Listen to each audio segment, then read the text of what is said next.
नमस्कार, मैं हूं प्रशांत और यह है स्पॉटलाइट। और स्पॉटलाइट पर आज स्पॉटलाइट है बाल कलाकारों पर, चाइल्ड आर्टिस्ट जिनको आप बचपन से उनको फिल्मों में उनको देखते आ रहे हैं। बहुत सारे ऐसे नाम हैं जो आपको शायद याद होंगे, नाम नहीं याद होंगे तो उनके चेहरे तो याद होंगे ही होंगे। कुछ नाम मैं आपको बता भी देता हूं, चाहे वो सचिन पिलगांवकर हो या फिर जूनियर महमूद हो जो हाल ही में अलविदा कह गए, और उसके अलावा मास्टर बिट्टू, मास्टर रवि, बहुत सारे लोग। और आज की दुनिया की बात करें तो आज की दुनिया में दर्शील सफारी आपको याद होंगे, और भी बहुत सारे एक्टर्स हैं। लेकिन इन लोगों को देख के माँ बापों को खुशी तो होती है कि ये किस तरह से काम कर रहे हैं, फेमस हो रहे हैं, लेकिन उस जिंदगी के पीछे, उनके काम के पीछे क्या जाता है ये शायद आप लोगों को नहीं पता। और यही बताने के लिए दीपा भाटिया ने डायरेक्ट की है एक डॉक्यूमेंट्री जिसका नाम है फर्स्ट एक्ट, जिसके प्रोड्यूसर हैं अमोल गुप्ते, जो बहुत सारी बच्चों की फिल्मों में ही उनका योगदान रहा है। बहुत बहुत शुक्रिया हमसे बात करने के लिए अमोल गुप्ते एंड दीपा भाटिया। तो सबसे पहले तो मैं आपसे यही पूछूंगा, फर्स्ट एक्ट नाम भी बड़ा एप्ट है और उसका लोगो तो मुझे बहुत ही पसंद है जिस तरह से वो आता है। तो जाहिर सी बात है क्योंकि अमोल ने इतना काम बच्चों के साथ किया है, तो ये आपके जहन में रहा होगा कि इस पे काम किया जाए। इसके अलावा क्या ऐसी चीज थी जिसने आपको मूव किया और प्रेरित किया ये डॉक्यूमेंट्री बनाने के लिए? हाँ, अमोल तो फिल्म बच्चों के साथ ही फिल्में बनाते हैं, तो जो प्रोसेस उनका था वो मेन स्ट्रीम इंडस्ट्री से काफ़ी अलग था और बच्चों को प्रोटेक्ट करने का उस बात को बहुत इम्पोर्टेंस दी जाती थी। बट जितना मैं समझ रही थी कास्टिंग डायरेक्टर्स से, जो कास्टिंग कोऑर्डिनेटर्स से, the industry practices were a little different. तो ऐसे लगा कि एक्सप्लोर करते हैं, शायद हमारे मन में कोई प्री कंसीव नोशंस हैं कि बच्चों को ऐसे ट्रीट किया जाता है, वैसे घुस जाते हैं, घुल मिल जाते हैं और देखते हैं कि व्हाट हैपन्स एक्चुअली, कास्टिंग किस तरह होती है, किस तरह बच्चों को हैंडल किया जाता है, सेट पे क्या एक्सपीरियंसेस है। So I went with a very open mind कि पता नहीं यार, let's go and see how the journey is. तो that's how we kind of began, you know, the purpose was to explore, to question, to understand. ये नजरिए से I started shooting the show. Amol, आपने बहुत सारे बच्चों के साथ काम किया है, लेकिन मैं आपसे एक चीज़ पूछूं कि अभी चलिए बहुत जागरूकता आ गई है, लेकिन वो जो वक्त था, जो मैं गुजरे ज़माने की बात कर रहा हूँ, 60-50 का दशक, वहाँ पे ना तो थिएटर इन एजुकेशन टाइप की कोई चीज़ होती थी, ना उस तरह से बच्चों को जैसे स्कूल में आजकल तो स्पेशल क्लासेस होती हैं वो भी नहीं था। आपकी डॉक्यूमेंट्री में बहुत एक 2-3 चीज़ें हैं जिसमें सजेशंस दिए गए हैं, जिसमें कहा गया है कि काउंसलर्स होने चाहिए और ऐसे लोग होने चाहिए जो देखें कि बच्चों को क्या चाहिए। उस वक्त आप सिनेमा में रहे, उस वक्त किस तरह से होता होगा, या आपने कभी बात की डॉक्यूमेंट्री के दौरान, रिसर्च के दौरान? सारिका हैं डॉक्यूमेंट्री में, कितना बदलाव है और उस वक्त मुश्किल था क्या ज़्यादा? उस वक्त डेफिनेटली मुश्किल था, क्योंकि मेरा मानना ये जो वोट के काबिल नहीं है उसका कोई माँ बाप नहीं है। तो अंडर 18 का जो ये सेगमेंट है ये हमेशा से लोगों की नोटिस में नहीं आएगा। तो मैंने 5 फिल्में बनाई अपने प्रोडक्शन में, जहाँ मैं कंट्रोल कर सकता था। तो कुछ रूल्स मैंने इस तरह बनाए कि बच्चा स्कूल मिस ना करे और बच्चा सेंटर में रहे, बाकी लॉजिस्टिक्स फॉलो कर सकते हैं। और ये जब मैं चेयरपर्सन था चिल्ड्रंस फिल्म सोसाइटी इंडिया का, तो मैंने ये लागू भी कराया कि जो भी डायरेक्टर CFSI के साथ फिल्म बनाना चाहता है, पहले अंडरटेकिंग ले कि ये 5-6 घंटे का, उसमें इतने सारे ब्रेक्स, ये वेलफेयर, स्कूल मिस ना हो। ये क्योंकि स्कूल का क्या मतलब है? स्कूल का मतलब सिर्फ एजुकेशन नहीं है। स्कूल का मतलब है कि आप हम उम्र बच्चों के साथ अपना समय व्यतीत करें। उसके अलावा और बहुत सारी चीज़ें जो लोग सीखते हैं। तो ये चाइल्डहुड है, तो उसमें आपको कोई वेफर नहीं खिलाएगा और केक नहीं खिलाएगा और नूडल नहीं खिलाएगा, जैसे फिल्मी सेट्स पर होता है कि बच्चा फिर उसको बिगाड़ देते हैं। जी। तो बच्चे की जो जहन में कुछ अलग ही हो जाता है, वैनिटी हो जाती है, वैनिटी वैन बोलते हैं ना। हाँ। तो वो वैनिटी जो है, तो उस वैनिटी का आप क्या करेंगे जब वो रोल ख़त्म होता है, जब वो फिर स्कूल में आता है, तो बाकी सारे बच्चे इतने गुस्से में रहते हैं कि इसको इतना स्पॉटलाइट मिल गया। राइट। तो उसका नेगोशिएशन कुछ नहीं है, उधर काउंसलिंग कुछ नहीं है, तो बच्चा जो है बीमार हो जाता है आफ्टर कमिंग बैक फ्रॉम, और बखूबी प्रिंसिपल साइन दे देते हैं, कंसेंट देते हैं, जाओ भाई अब स्कूल का नाम रोशन करो, 2 महीने बाहर रहो, शूटिंग करो दिल्ली में, इधर उधर जी टैलेंट कॉन्टेस्ट में, ये वो। पर इसका लॉस क्या है? लॉस चाइल्डहुड का है।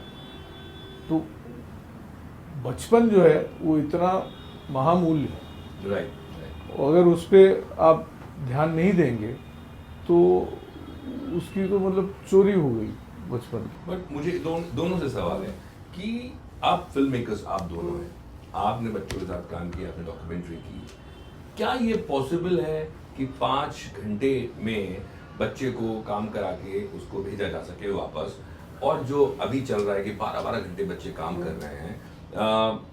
एज ए फिल्म मेकर मैं आपसे इसलिए पूछ रहा हूँ कि आपने ऑलरेडी किया है काम, क्यों ऐसा होता है कि 12-12 घंटे कराया जाता है, या क्यों 12-12 घंटे तक?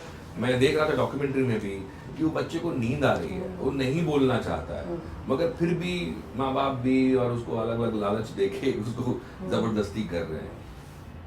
क्या डिसऑर्गेनाइज्ड है बहुत, और ये पॉसिबल है कि 5 घंटे में? See, I think disorganized, yes, but I think priority की बात है. Like Amol said, it's very easy. अभी आपके साथ शायद कोई बड़ा स्टार है सेट पे और बच्चा है, तो आप प्रायोरिटाइज करोगे कि इनका टाइम ज़्यादा प्रेशियस है, बिकॉज वो एक मेंटालिटी है. But we have to reorient ourselves, and if you see in the west, वहाँ पे यही रूल्स हैं, लागू होते हैं, फॉलो किए जाते हैं. हम हमारी फिल्में जब अब्रॉड जाते हैं शूट करने के लिए, they have to follow the same rules. It's not difficult, it's, and I think a lot of production houses are doing it. ऐसे नहीं कि नहीं हो रहा है, माइंडसेट है वो, आपको एक्लिमेटाइज करना पड़ेगा. जैसे हम लोग बोलते हैं ना कि वो पतले प्लास्टिक बैग्स नहीं यूज करने थे, माइंडसेट है, you have to change it. It's not difficult at all, और 5 घंटे is very comfortable. 5 to 6 hours with breaks is very manageable because हमने किया है. So we can, and it's not कि स्टैनली का डब्बा जो एक छोटी इंडिपेंडेंट फिल्म थी या जो भी आप बोलो, बट एक साइना भी है जो एक मेन स्ट्रीम है विद परिणीति है, लेकिन सब सपोर्ट करके जब हमने हवा हवाई भी की थी, साकिब सलीम जुड़ गए थे, समझ के काम किया गया था. So it's very much possible. We have to orient ourselves, and again I feel that lot of film people are trying to do it in their own way. They are trying to be very mindful of children. It's certainly जहाँ पे बहुत ही जैसे mass production है, dailies हैं, reality shows है, जहाँ पे बहुत प्रेशर, रेस है, 12 घंटे छोड़िए, वहाँ तो रात भर काम जी जी, और बहुत और ऐसे स्टोरीज हैं. तो so there I think if you make a collective effort we can do it. And एक बात मैं और बोलना चाहती थी, जो आप अमोल को पूछ रहे थे कि पहले कैसा था अब कैसा था. एक जो चेंज आया है, पहले इतने बच्चे हर प्रोजेक्ट में नहीं होते थे. Today like Sarika says in the show, children are part of everything. Films में होते थे, अभी आजकल सीरियल में भी और रियलिटी शोज में भी और वेब सीरीज भी आ गई हैं. तो बहुत उनकी रिक्वायरमेंट है. तो it's the right time to rethink कि अब इसको किस तरह मैनेज किया जाए, यू नो. आपको ये डॉक्यूमेंट्री बनाने में, जो मुझे पर्सनली लगता है, कितनी मुश्किल है, क्योंकि पेरेंट्स अपने बच्चों के साथ कैमरा पे आना नहीं चाहते, जो प्रॉब्लम्स है वो बोलना नहीं चाहते, क्योंकि उनको डर है कि वो जाएंगे तो जो भी उनको काम मिल रहा है वो नहीं मिलेगा.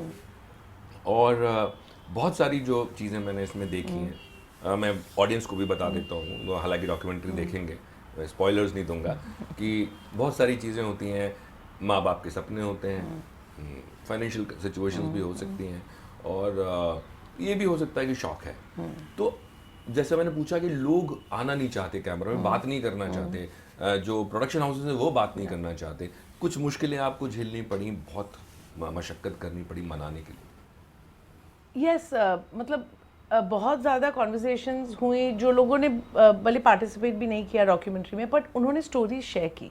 सो we knew that there is a base for the issues that we are trying to address. बहुत लोग, I have met many children, many parents, you see some of them in the show. So the thing is, ये reality है कि ये complex relationship है between the parent and the child, और ये सपने, किसका सपना, ये एक मुद्दा है. और बहुत बच्चे हैं जो दे love it, like I was telling you yesterday also, वो एक जॉय है और प्लेजर है. लेकिन पॉइंट यही है कि बैलेंस, सब कुछ बैलेंस में चलना चाहिए. बच्चे के लाइफ में सब कुछ बैलेंस में चलना चाहिए. तो बस यही इंपॉर्टेंट है कि don't get sucked into it so much that बच्चे का वेलबींग अफेक्ट हो. एंड येस, मतलब बहुत सेंसिटिवली हैंडल करना पड़ा लोगों से बात करके, to get them to speak the truth. I think there is much more that goes on in reality shows and daily soaps. हमने एक पॉइंट तक we have covered it to give you an indication that ये है. So हाँ, थोड़े वो challenges थे, sensitively issue को handle करना, सामने लाना, and we have tried our best to give you a sense of the world. ये नहीं कि कुछ comprehensive picture है, पर आपको ज़रूर एक sense मिलेगा कि dynamics किस तरह चल रहे हैं, you know. इस पूरी जर्नी में, इस डॉक्यूमेंट्री की जर्नी में अगर मैं आपसे पूछूं कि जो माँ बाप थे या जो बच्चे थे या जिन लोगों ने जिस प्लेटफॉर्म पे जा रही है, इन लोगों ने आपसे कभी भी ये पूछा कि भाई ये जो डॉक्यूमेंट्री है कहीं इसका कोई, जैसे मैं आपसे पूछ रहा था पहले कि प्रॉब्लम होती है शूट करने में, नहीं आने देते, बट कहीं इन माँ बाप को लगा कि अच्छा हमें नहीं करना है, आपको बहुत उनको कन्विंस करना पड़ा? You know, it's complicated because I think बहुत बार क्योंकि जिस तरह आप देखेंगे पेरेंट्स ने बात की है शो में, I think right and wrong का असेसमेंट कभी कभी उन्हें नहीं है, तो बहुत प्राउडली कुछ चीज़ें बोली जाती है कि we did this, but it is disturbing because it should not be done in that manner. But तो जैसे कभी इंडिया में कैसे लोग बच्चों को थप्पड़ मारते हैं, नॉर्मलाइज्ड है, कोई सोचता नहीं कि नहीं करना चाहिए, या आप फोर्स करते कि ये करियर लो, या so we normalize sort of not handling our children with sensitivity. वो norm है, तो it's part of the society, it is part of everything. जो father बोलता है आपको engineering करना है, आपको यही करना है, अभी करो, ये पढ़ना है, it's part of it. एक society जहाँ पे elders का बहुत dominance है, it's not the freedom children don't have to express. So one thing is that. So I think the sense of right and wrong is missing. और मेरे ख्याल में सिर्फ एक्टिंग के लिए नहीं, मुझे लगता है कि किसी भी फील्ड में, पढ़ाई में भी एक तरीका उसका होना चाहिए. Exactly. My point is it's a larger thing. It's not about just acting, you know. And even जो आपने बात सक्सेस की see success हम लोग जो बच्चे हैं उनको हम इसी प्रोफेशन के मेट्रिक से असेस करते हैं कि ये सक्सेसफुल है, बट इतने लोग हैं जो कुछ और ही कर रहे हैं और बहुत हैप्पी हैं. जैसे जुगल Hansraj became a director, he directed films, he's exploring other things, he wrote a book, he's writing. So we should not force कि जो बच्चा बचपन में एक एक्टर था उसको वापस बड़े होकर वो करने की ज़रूरत नहीं है. कोई अपना इंटरेस्ट कुछ हो सकता है, you know. So I think that is also very important. And success is also just being a good human being, being a successful human being. Right, but हम लोग शिकार हैं उसके, हम लोग शिकार हैं एक्सपेक्टेशंस के कि यार ये बचपन में इतना फेमस था तो बड़ा होके इतना फेमस होना चाहिए. यार वो किधर चला गया, जिधर भी है खुश है, उसको यहाँ आने की ज़रूरत हर बार नहीं है. बट कुछ लोग ऐसे भी हैं जो खुश नहीं है, बट वो लाइफ की कहानी, आपने भी रोशनी डाली है उन पे. जी, पर एक बात मैं ऐड करना चाहूँगा, जैसे सबवर्जन होता है कि क्यूरियोसिटी एक तरफ और सबवर्सिव टटोल कर कुछ जवाब निकालना दूसरी तरफ, तो हम लोग उसमें नहीं मानते. जो आप कहना चाहते हो ग्रेस और पॉइज के साथ कहो, हम एक्सेप्ट करेंगे. हम जैसे इंक्विजिटिव जर्नलिज्म होती है, या दाने डाल के बोला अभी पंछी खाएगा, अभी पंछी खाएगा, वो हम करते नहीं है. एज अ फिलॉसफी हम करते नहीं है.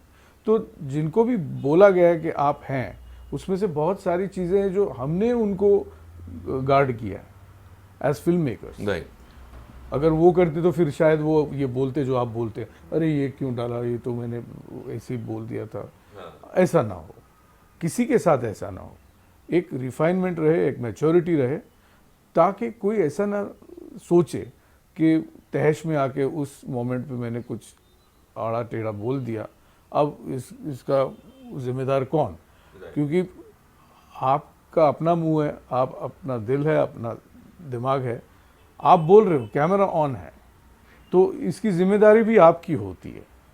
वो किसी ने बोला ये लाइन बोलो, ये लाइन बोलो, बोल के नहीं बोला है. No, also we spent a lot of time with them. एक relationship बन भी जाता है, formed हुआ है, बन गया है, because you know काफ़ी टाइम से you know, और उनकी जो जर्नीज है वो in themselves they are very interesting and diverse, you know. तो जो जिसके साथ जो चल रहा था, और कई बार ये भी मालूम नहीं था कि हर कैरेक्टर का आउटकम भी क्या, आपको डॉक्यूमेंट्री में कभी सेंस नहीं होता है उसका, आप फॉलो करते हो. सो हमने तो 15-20 kids we have been with, then we have come to these stories which reflect what is needed to be reflected, you know. So वो patience और डॉक्यूमेंट्री ही पेशेंस का काम है. जी. हमने सुना भी है और देखा भी है कि सेट पे बच्चे पढ़ते रहते हैं, और कई माँ बाप शायद स्कूल भी छुड़वा देते हैं, मुझे ऐसा मैंने सुना है.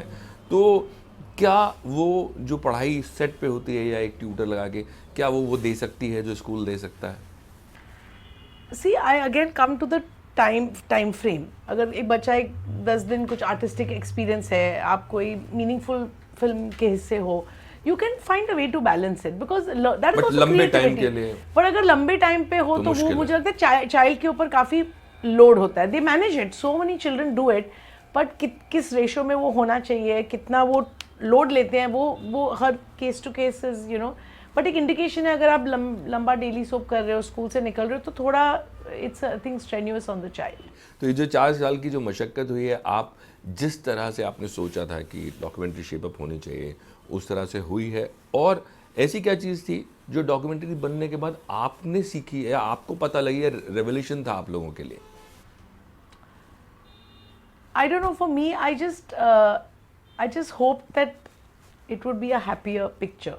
I really hoped when I entered it कि यार शायद मेरे preconceived notions हैं मुझे, but अभी भी मुझे वो it disturbed me जो जितना देखा, मुझे भी you कुछ know. चीज़ें डिस्टर्ब की हैं देखने के बाद, मतलब यू फील ना डिस्टर्ब, मतलब नॉट इन बैड सेंस, जी. या Yeah, ऐसा नहीं exactly. होना चाहिए. ऐसा हाँ, नहीं ऐसा होना नहीं होना चाहिए, चाहिए. You know. सो वो आई हैड होप्ड कि मुझे वो इतने मोमेंट्स नहीं मिले, और वो बहुत कम फिल्म में है सीरीज में जितने मैंने एक्चुअली एक्सपीरियंस किए. एंड हम लोग यही कोशिश करते थे कि करते करते भी हम लोग काउंसिल करते रहते थे बच्चों को, अगर उन लोग कोई डिसीजन ले रहे हैं, no don't do this, don't pick up a show like this, don't. हम लोग खुद भी we used to try to intervene wherever we could, wherever it felt necessary. So I think that, yeah, I wish it was a happier, more positive story. But yes, there are like बच्चे हैं जो बहुत balance से काम कर रहे हैं, और वो भी है शो में. So again, I just want to reiterate कि balance is the key. आप करो, ये नहीं है कि इस प्रोफेशन में मत आओ. It's a beautiful place.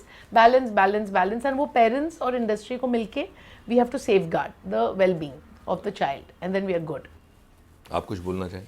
हर चीज़ का मूल्यांकन कॉमर्स से ना करें तो शायद एक अच्छा शांति निकेतन बन सकता है, क्योंकि फाइनली आप कह रहे हैं कि ये आर्ट फॉर्म है, मैं भी कह रहा हूँ ये आर्ट फॉर्म है, यू नो. तो जब मैं अपने लाइफ में वो उसका इस्तेमाल कर सकता हूँ, और सिर्फ मेरे फिल्म मेकर लाइफ भी नहीं, मैं पिता भी हूँ. तो जब हमारा बेटा पार्थो, जब उसने स्टैनली का डब्बा किया, उसको नेशनल अवार्ड मिला, फिल्म फेयर, ये वो सब मिला. आप सोचिए कि किस जगह थे हम. तो ये मतलब ये बड़ी बड़ी चिल्ड्रंस प्रोडक्ट वाले, कंपनी वाले, चॉकलेट वाले, बिस्किट वाले, वो पोस्टर बॉय बनाना चाहते थे, पर हमने नहीं, सिर्फ ये 2 जो जैसे कार्यशाला की तरह जो बनाई गई 2 फिल्में हैं जिसमें पार्थो ने भाग लिया है, हवा हवाई और स्टैनली का डब्बा. इसलिए डब्बा शूटिंग में तो मैं आया था.